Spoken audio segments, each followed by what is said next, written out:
Tonight, there are calls for the U.S. Justice Department to investigate the shooting death of a Florida teenager. He's African-American. The neighborhood watch guard who shot him is not.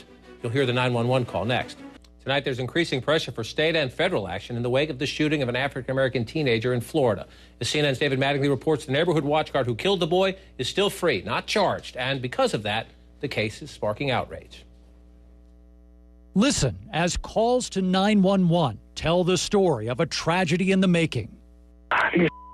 They always get away. That's the voice of neighborhood watch captain George Zimmerman, apparently frustrated by recent break-ins. He gives a dispatcher his poor first impression of Trayvon Martin, walking alone and acting strangely.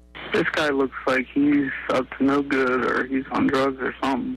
Less than a minute later, Martin is running away. Zimmerman gets out of his car. Are you following him? Yeah. Okay, we don't need you to do that. Okay. But instead, Zimmerman and Martin end up fighting, and a neighbor calls 911. 911, do you need police, fire, medical?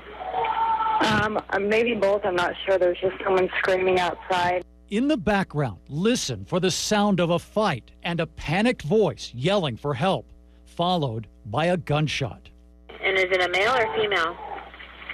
It sounds like a male. And you don't know why? I don't know why. I think they're yelling help, but I don't know. Just send someone quick. Say stop. So you think he's yelling help? Yes. All right, what is your... There's gunshots. You just heard gunshots? Yes. How many? This one. The cries for help stop. But whose voice was it?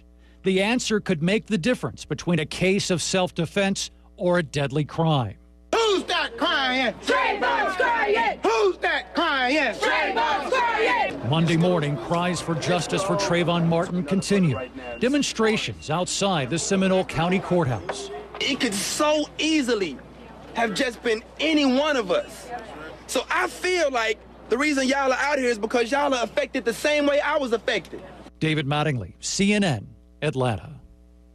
Not only are Trayvon Martin's parents furious about the conduct of the Sanford police, Texas Congresswoman Sheila Jackson Lee, who sits on the House Judiciary Committee, wants the U.S. Attorney General Eric Holder to launch a federal investigation. She joins us now. Congresswoman, thanks for being here. Let me up front play it this way. I'm always a little skeptical when Congress tries to get involved in what is a local investigation. What convinces you the federal government needs to, the Attorney General needs to get involved and Congress needs to keep an eye on this?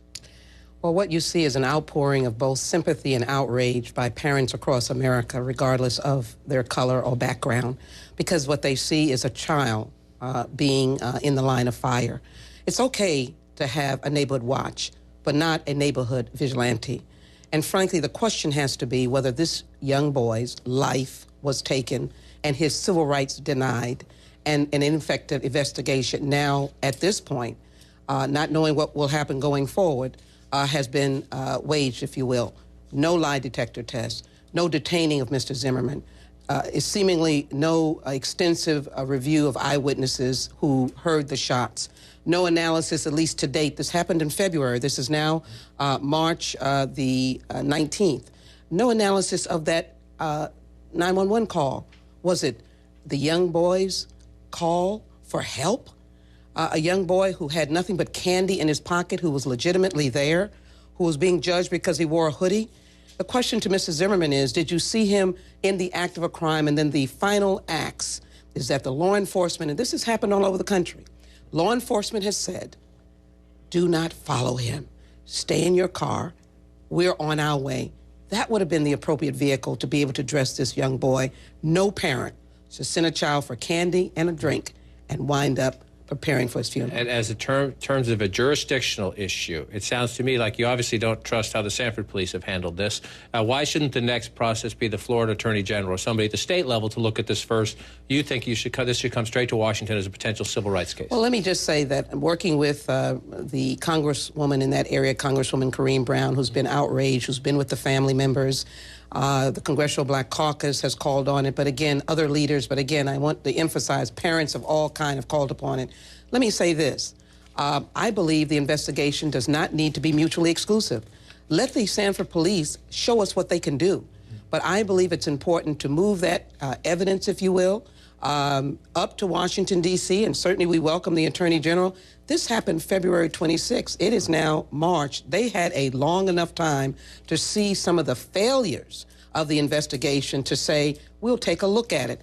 Not even a major investigation would take a look at this. Family is in pain. And I frankly believe, as I indicated, that I think this young boy, this deceased child, this active child that babysitted for people, that played football, that had all of the life before him, every parent right now in the United States is probably wondering, can I send my child out no matter what their background is? I think the Justice Department needs to be the final protector of the people of the United States of America. And this has become, for better or worse, a big story getting a lot of media attention. And the family is out there. Mr. Zimmerman, we've tried to reach his attorney and get him to come, get someone to speak for him, and he is presumed innocent. I assume you would agree with that. Absolutely. Here's what his father wrote in a letter to the Orlando Sentinel. He would be the last to discriminate for any reason whatsoever. The media portrayal of George as a racist could not be further from the truth. And I want you to listen here. The issue here is the police department and their preliminary investigation. And what they're saying is that under Florida's self-defense law, they don't have any evidence to charge. Let's listen to the police chief.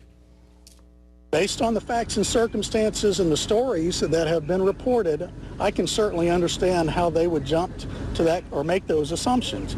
I can assure you that the Sanford Police Department is conducting a fair investigation, no matter what the color of anyone involved in it is. Sounds to me like you don't trust the chief there. Let me say this. There are a lot of state laws, and I'm quite familiar with Florida's very strong self-defense law, very strong self-defense law.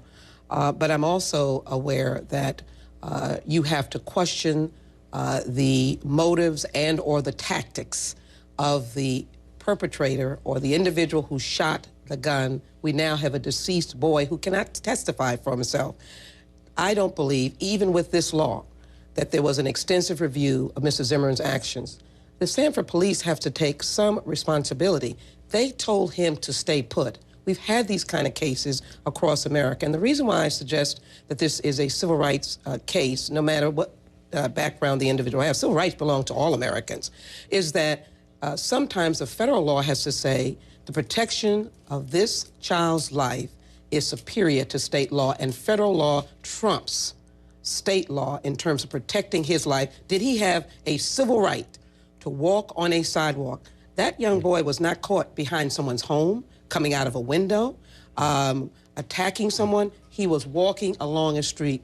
Do we not have rights of Americans? Free access, free movement? The First Amendment guarantees us that. So I believe it is a federal case, and I believe it's a case where we respect police authority, but at the same time, citizens have to be protected as well. Congressman, we hope you'll keep in touch. If the Attorney General responds to your letter, we'll follow this case as we go forward. Thank you, sir. Thank you for your time tonight.